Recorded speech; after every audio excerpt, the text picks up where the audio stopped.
इसकी आवश्यकता कैसे पड़ी, ये उपयोग क्या है इसका, ये सबकी हम लोग पहले चर्चा कर लेंगे। तो सबसे पहले बात करेंगे क्या है हाइब्रिडाइजेशन।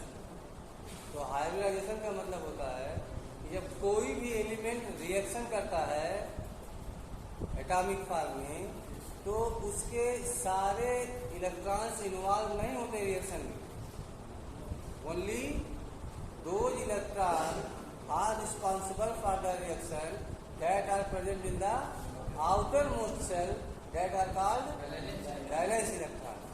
बैलेंस इलेक्ट्रॉन ये रिएक्शन में पार्टिसिपेट करते हैं।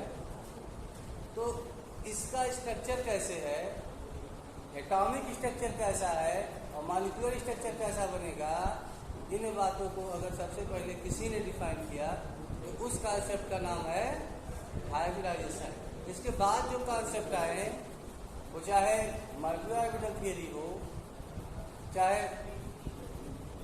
बैलेंस बॉन्ड थियरी है, लेकिन सबसे पहले जो डिफाइन करता है शेप ऑफ मॉलिक्यूल को वो है हाइब्रिडाइजेशन।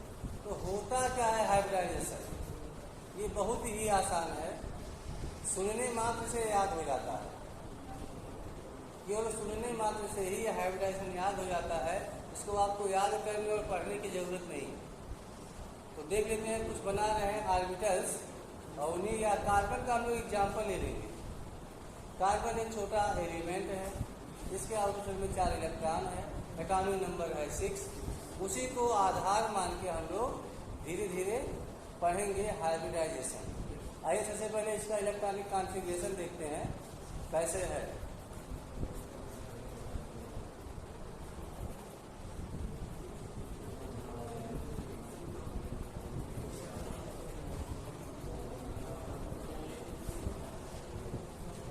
तो मैं समझता हूँ ये तो सही ही होगा, सही है ना। तो देखने से क्या लग रहा है, इसके आउटर सेल में कितने इलेक्ट्रॉन्स हैं? ये जो इसको हम सेल कहते हैं, इसको सब सेल कहते हैं। इस बात को ध्यान रखना, कहा गया आउटर सेल में कितने इलेक्ट्रॉन हैं? 4। और इसके जो सबसेल है, जो बाद वाला सबसेल है, सबसे अधिक एनर्जी में जो इलेक्ट्रॉन है, हमको ये पता है कि जब इलेक्ट्रॉनों की फीलिंग्स होती है सबसेल में, ऑर्बिटल्स में, तो उसका जो बेसिस है वो है इंक्रीजिंग एनर्जी लेवल। तो जो सबसे पहले इलेक्ट्रॉन फील हुआ है अर्थात 1s2, इसकी एनर्जी सबसे कम है।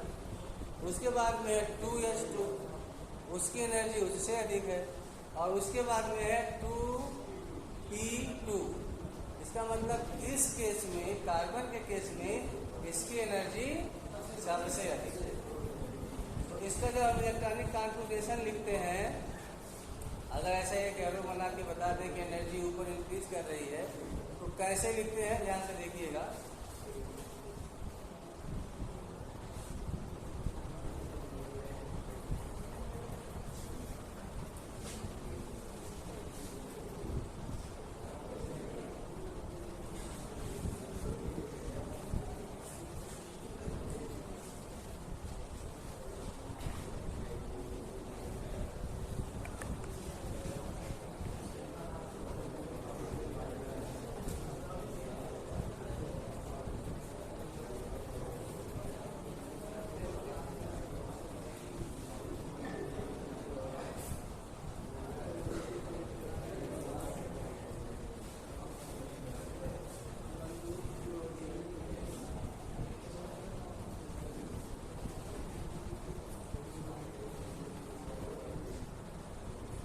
इस तरह से जो ये बॉक्सेस बने हुए हैं, तो बॉक्सेस को हम लोग ध्यान से देखते हैं तो वो इसको नीचे रखा है, 2 इससे थोड़ा सा ऊपर रखा है, 2 को इससे थोड़ा और ऊपर रखा है।